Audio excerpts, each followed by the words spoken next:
सांगाल हा प्रकार घडला होता? समृद्धी महामार्गावरती खिळे असल्याबाबतचा जो व्हिडिओ रात्री व्हायरल झाला होता, तर त्या अनुषंगाने मी सांगू इच्छितो की समृद्धी महामार्गावरचा 54 किलोमीटरचा जो पॅच आहे त्याच्या मेंटेनन्सचं काम चालू होतं आणि ज्या ठिकाणी हा प्रकार घडलेला आहे तर त्या ठिकाणी मेंटेनन्सचं काम चालू असताना म्हणजे जवळपास मागच्या 8 दिवसापासून हे काम चालू आहे. लेन नंबर 1 वरती काम चालू आहे. लेन नंबर 2 आणि 3 ह्या सुरू होत्या. लेन नंबर 1चं काम चालू असताना त्याला प्रॉपर व्यवस्थित बॅरिकेटिंग सुद्धा केलेलं होतं आणि हे काम करत असताना जे इंजेक्टेबल नोझल्स असतात तर ते त्याच्यामध्ये बसून त्याच्यामध्ये केमिकल सोडलं जातं जेणेकरून ब्रिजची स्ट्रेंथनिंग होते. ते काम चालू होतं आणि ते काल सकाळी लावलं होतं आणि म्हणजे आज सकाळी ते काढलं गेलेलं आहे. जवळपास 24 तासाची ही प्रोसिजर आहे.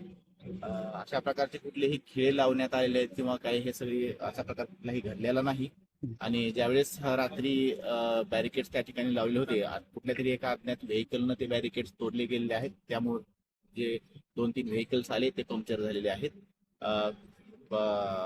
ज्यावेळेस घटना घडली त्यावेळेस HSPचे पोलीस आणि दौलताबाद पोलीस स्टेशनचे पोलीस तात्काळ घटनास्थळी या ठिकाणी पोहोचलेले आहेत. मी सर्व नागरिकांना आवाहन करू इच्छितो की कुठल्याही अफवांवरती विश्वास ठेवू नये. प्रशासन पूर्णरित्या दक्ष आहे.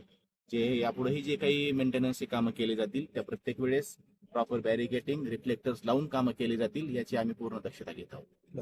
आता कुठलाही धोका नाही महामार्गावरती? नाही, मेंटेनन्सचं काम आमचंही ते नोडल्स काढलेले आहेत. वाहतूक पूर्णरित्या व्यवस्थित सुरू आहे. Yes, thank you.